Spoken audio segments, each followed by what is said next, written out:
Hello folks, as you probably know, Evil Genius 2 is about to be released. The second part of the simulator in which the player, as the name implies, takes on the role of an evil genius in an effort to take over the entire world, no less.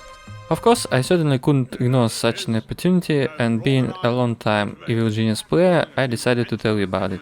The first game was released in the fall of 2004 by developer Elixir Studios under the wing of publisher Vivendi Universal Games, only under the Sierra Entertainment brand. Vivendi, you know, after the merger with Activision in 2008, they became the infamous Activision Blizzard. Unfortunately, Elixir Studios itself quietly closed in 2005 after the cancellation of their unnamed major project. The intellectual property, specifically Evil Genius rights, were bought by Rebellion Developments, the developers of the Sniper Elite series. They are the ones who are developing their long-awaited sequel. In short, Evil Genius is a building strategy simulator set in the 1960s, where you must build your evil base on some remote island, pillage the world powers, shield their doorstep, and defend your base from their rightful retaliation, all the way up to protecting Evil Genius himself from the various agents these powers send in.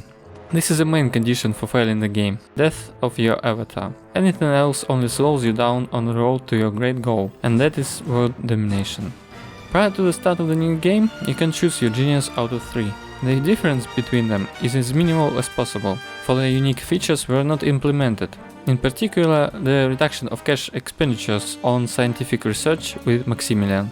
Anyway, there are 3 of them. Maximilian, an industrial tycoon, Shen Yu, simply called Chinese guy in the game files, a former spatial agent, and Alexis, a femme fatale and an heiress to a multi-million-dollar fortune. The only difference between them is their appearance, their zone of influence, and their power over minions and henchmen, and each one's starting henchman is different. After choosing your preferred avatar and difficulty, if it's the first time, choose easy, don't make a mistake. We go to the island and start building a base. The island, as I said, is remote, and for the time being there are no people on it, except for an evil genius, a henchman and a pack of construction worker minions. It is by the efforts of these poor fellows that we start to build our lair. Since we are the villain, and villains, as we know from old Bond movies, prefer to live either in mountains or underground or water. Here is the same situation. We can only build rooms inside the mountain, which takes up about 40% of the island, and only on one floor. Thankfully, the second game will feature several floors. On the island itself, players are allowed to only build huts, in which you can put rooms 4 by 2 cells, or building for a hotel or casino to divert unwanted eyes from your sinister doings. Each room function is different, and you have to build all of them one way or another. So, corridor. Yes, technically it's not a room, it just provides a connection between them, but still. Sure, you could build the whole base without any corridors at all, but you regret it later, because a properly laid corridor with tactically placed traps will save you from treacherous agents. Also, fire extinguishers can only be placed there, don't forget about it. Barracks. Here your minions restore stamina by sleeping in bed at night, and here lockers are put, increasing the limit of these very minions. Stone room contains the hard-looted gold and briefcase rack, used by minions to purchase building materials and items for the base. Control room opens access to the world domination map by installing computers and data banks. A world domination map is used to send your troops to steal money, various scientific and cultural artifacts, and kidnap trainers to train the minions themselves. In addition, you can do all sorts of nasty things, such as replacing the golden Buddha of Tibetan monks with a bronze one, blowing up a diamond mine in South Africa, or setting up Hammer in Cuba, faking the presence of nuclear weapons there. Armory. Well, you need somewhere to put cells for prisoners, and security desks to maintain order on a base. And in fact, do not forget about weapons to arm your minions. Freezer. Where do you think all your murdered agents go? Bodybags in the corridors firstly brings unnecessary heat, and secondly have a negative impact on the minions. The Inner Sanctum, where your avatar sits behind impressive desks and conducts conferences in spectacular fashion. Infirmary serves to restore the health of your minions. By happy coincidence, one of items from here can permanently get rid of one of the super agents. Mess hall is where minions regenerate their stamina, but in contrast to the barracks, where minions sleep at night, the mess hall is where they rest during the day. The staff room is the main place to restore your minions' attention stat. Apparently, ping pong and arcade machines help a hell of a lot. Archives contains various items to recover smarts, such as a reading table or a multimedia educational zone. Training room. Minion advancement takes place here. Usually, this is the largest room in my playthroughs, due to the need to fit duplicate items for more trainings at a time. Generator room. Your base runs on electricity, therefore there is a place where it is generated. Starter generators are not very efficient on a price-quality ratio, so the room will be large. Oh, and keep the agents away from it, they love to shit in there.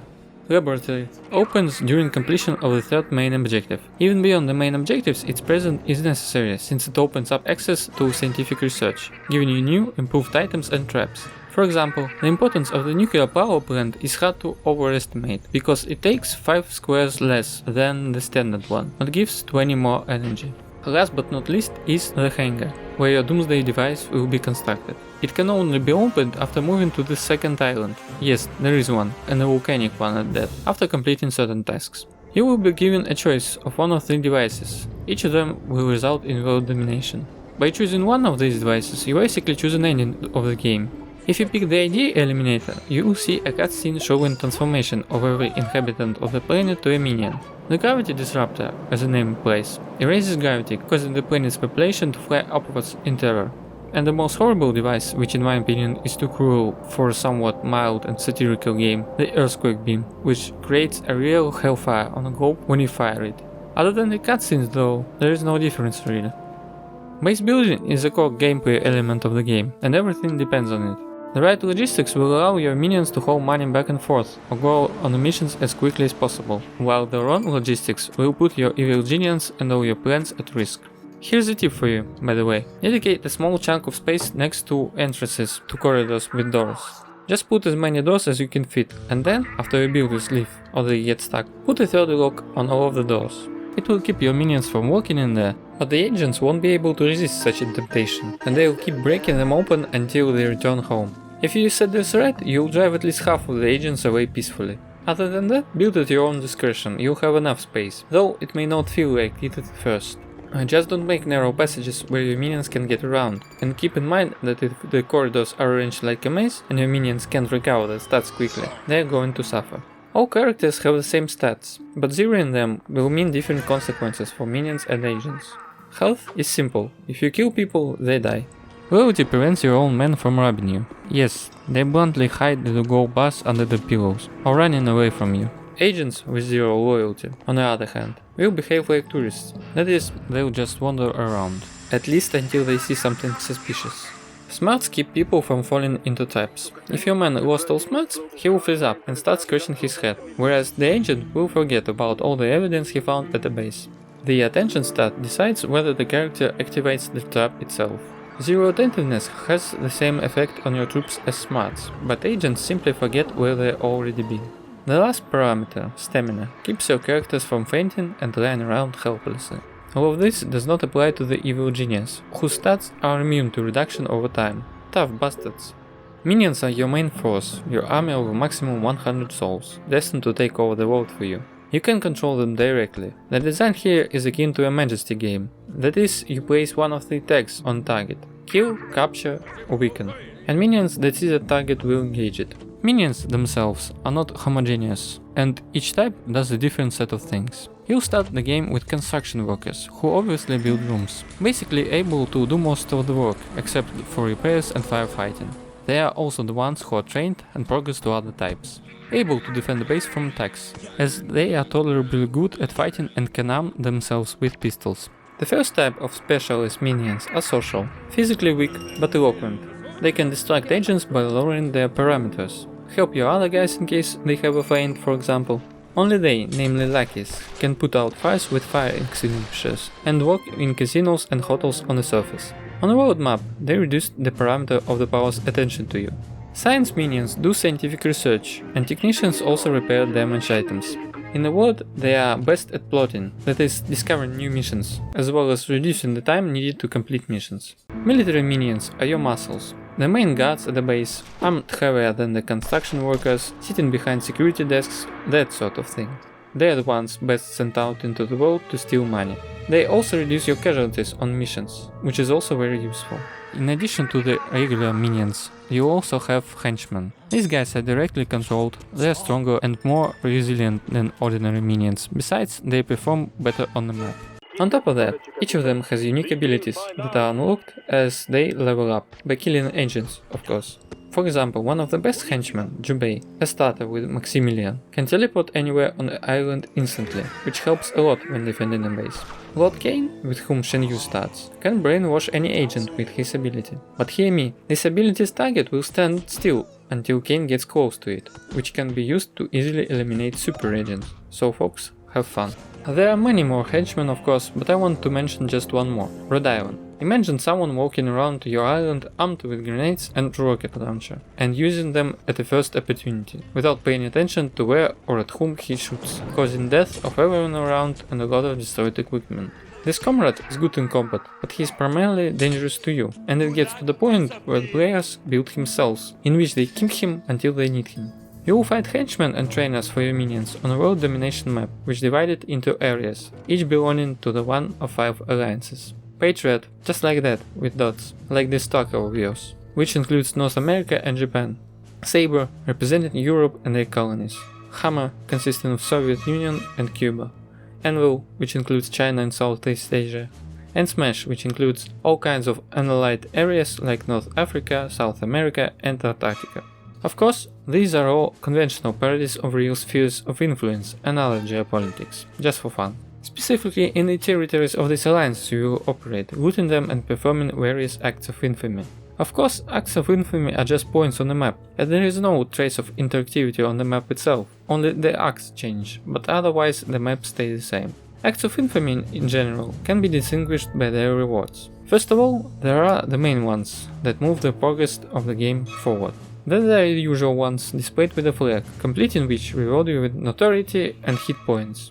Then there are kidnapping missions. Notoriety rewards are almost non-existent, but you get a guy by interrogating whom your minion will evolve, so to speak. And finally, looting missions. On the map they are displayed by the model of a loot you will get, hard to miss. This loot is very useful, as such items become objects of research at your base. They are also good at restoring minions' characteristics, which, if placed correctly, makes their life easier. Keep an eye out for these items, agents will try to steal them as soon as they spot them. So, acts of infamy move you forward, primarily giving you notoriety points starting at 0 and ending at 500. Gaining a certain number of points unlocks new main and side acts, the ability to hire new henchmen, as well as summons up to 2 bodyguards per game for your evil genius. They appear suddenly and without any warning, so don't be surprised when you see them, and increases the maximum minion limit up to 100. However, as you understand, it is not possible to engage in various criminal activities with impunity, and for each mission completed in the territory, your hit will rise, which determines how many and what kind of agents will be sent to you. If you will be a lot of trouble for one of the alliances, this same alliance will send you more and more tough agents, ranging from simple investigators and bloggers who can discover your evil deeds and steal something of your base, ending with saboteurs and packs of soldiers that can kill everyone and everything they see and destroy half the base if the circumstances are unfortunate for you. For this reason, it is not a good idea to perform several acts of infamy at once, because after each one, the alliance sends its agents to your base. Believe me, being in the midst of 2 or 3 packs of soldiers is not pleasant at all. However, soldiers are not the biggest threat to your global plans. When you piss off these forces of justice enough, they will start sending unique super agents after you, one per alliance. These devils are very dangerous. They have the highest stats among agents, they have high damage, they are de facto immortal until you move to a second island and complete special quests. And they, like your henchmen, have superpowers. In addition, they are able to kill a henchman permanently if they take 3 of his lives. Now, more about everyone in order of their appearance on your island. Mariana Mamba, Smash Agent, arrives on the island first, with an authority of 130 points. Based on one of Bond's girlfriends from the very first Bond movie. Acts as a thief and a saboteur on the island, stealing valuables from you when possible or blowing up your assets. She only attacks in close combat and has the ability to drain your minions' loyalty to 0, which encourages him to leave you. Jet Chan, Anvil Agent, appears after getting 180 notoriety points. Obviously based on Bruce Lee, the behavior pattern is identical to that of a burglar and a soldier. Just like Mamba, he is also melee oriented, but his ability allows him to dodge all gunshots. Katrina Frostunova, Hammer Agent, you'll see her at 240 points. Who the hell knows who developer took inspiration from, but some think it's from Natasha Romanoff in the Marvel comics. She primarily attacks military minions, mostly ignoring everyone else. Her ability locks you on one target, and Cardina will move towards it, bypassing guards and any physical damage until the target dies. A very dangerous ability, as it can be cast on an evil genius as well. That certainly never happened to me, but be careful. Dirk Masters, Patriot Agent. Since he behaves like a soldier and saboteur, he is very dangerous to you and your equipment, as his ability unpacks both of his machine guns. Arise when you reach 290 in authority. Last but not least, the one and only, Steele, John Steele. You can guess who is based on. The most dangerous of all, has the traits of all agents. His ability is to wreak havoc on a base by hacking into it, but it only works if he sets foot inside. If you don't let him in and deal with him outside, it doesn't work. Otherwise, very dangerous, as he kills your people in a heartbeat. Will come to you at 340 points. Generally speaking, all agents can be a real pain in the ass, so don't underestimate them. Always try to neutralize them by weakening, so that they leave your island without any evidence against you, in order to reduce hit level. If this is not possible, just kill them. In this case, in addition to the henchmen and minions themselves, a variety of little and non-lethal traps comes into play. There's popping baits that destroy the smarts of your enemies, and gas traps reducing different stats, and turbines that smash agents against the walls. Machine guns, by the way, are also available. Just be careful. Stupid and inattentive minions can also activate the trap themselves, so keep an eye on their well-being. Most of the traps and objects open to you as your scientific research progresses. This option becomes available after you complete the third objective of the main quest, steal the necessary scientific equipment required to complete this objective, and build the lab itself. After that, all your scientific workers will be engaged in collecting data for research, which they obtain from various items already installed, from traps, beds, different equipment, or from doors. This also includes loot gained from the acts of infamy like Bog Pit or Mercury Mirror. This means you should steal everything you can get your hands on, since new items will make your life much easier. However, the bad thing is that research system is seemingly random, and it's really hard to get which item will be next after the previous one. You can choose with which device to process data, yes, but that's about it. You have no direct influence on what minions will rush to research. If I have to talk about the game's difficulty, then, man, even on normal it can kick your ass, if you are an inexperienced player. By and large, you need to play carefully, not gaining hit points everywhere, because forces of justice will fuck you up. And if a couple or 3 investigators or burglars can do serious damage, well, maybe a little bit. But a soldier pack, 6-7 people each, shooting to kill, can set your ass on fire. Especially be careful when sending minions to the missions, because if they run past these very soldiers, they just simply die, with the AI simply not able to stop or shoot back in such cases. Otherwise, of course, I have almost no complaints about artificial intelligence. The minions are all doing their jobs, keeping your base running, and trying to regenerate their characteristics as much as possible. Henchmen patrol your base, while constantly going out in pairs to smoke somewhere in the far corner of the base, making it hard to gather them to fight the invaders. All in all, contemplating all this gives you the feeling of a well-functioning anthill. There is even certain peacefulness about it.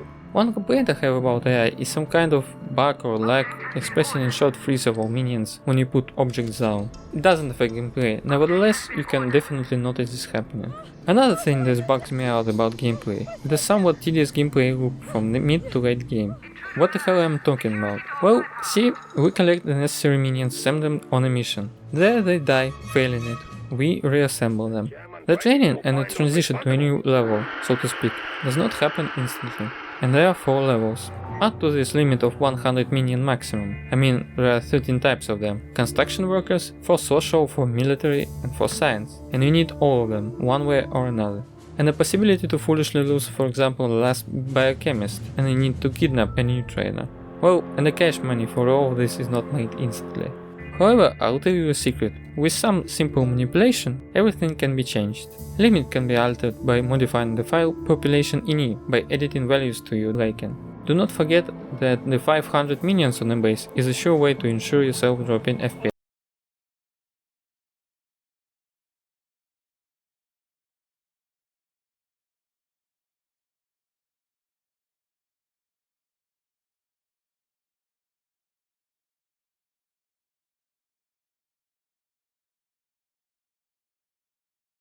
If you are too lazy, you can always install one of overhaul mods, in which the population limit attributes agents and minions rebalanced towards simplification, and some additional features sometimes added. In particular, one I tried adds an acid room, which gets rid of body bags faster than a freezer. Of course, it has its own disadvantages, such as it changes Shenmue model with Red Ivans 1, leaving the animations from Shenmue, but the game becomes easier to play. As a game that came out in 2004, Evil Genius of course does not have Full HD resolution support, and its ceiling is some weird 1400 by 1050. But, gentlemen, let's not get discouraged, because there is a cure for this problem. It is called. A link, by the way, is in the description, and when you apply it, buy Edit. Of course, the interface will be stretched, but the game itself is perfectly rendered in it. There is of course a drawback: you can't alt-tab with it, since the game crashes because of this. Also, video clips, which are available in just simply divine resolution of 512 by 384, do not benefit from this too. If you are bored shitless, you can get rid of crashes by changing in the same configuration file line Windows 0 to Windows 1, and then running the game with borderless gaming utility. Very convenient, right? That being said, the game's graphics hold up very well after almost 17 years, which is mainly due to the pleasant, somewhat cartoonish and exaggerated character design. Good theatrically overacted animations, here for example the interrogation process, and good graphic effects such as reflections in the floors. The sound in Evil Genius is good, starting with the room effects, which has its own sound.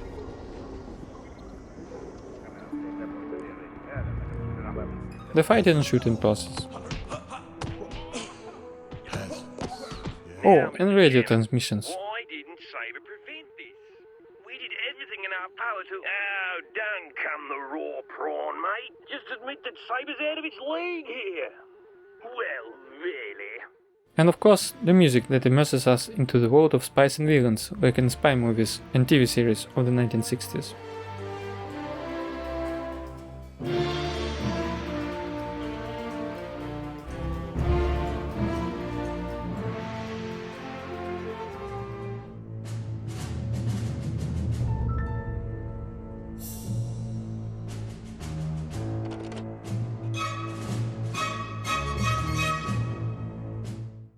All in all guys, playing Evil Genius is strongly recommended. Yes, it can be both challenging, not in the sense of learning, but in the sense of surviving from the middle to the end of the game, and it can sometimes be a drag. Yet, Evil Genius is a good strategy game in its own right, with lots of subtleties and tactics. I'm still learning something new, even though I've played it more than once. If you also remember that there is nothing like it, Dungeon Keeper being the closest one. Then, with a desire to immerse yourself in the atmosphere of James Bond film from some Blofeld perspective, except without the cat, then this is your obvious and only option, at least until the second game comes out, which is coming out at the end of March. Fucking finally! That is all, thanks for watching, leave a like, subscribe, ask questions in the comments and play good games. I'll see you in the next video.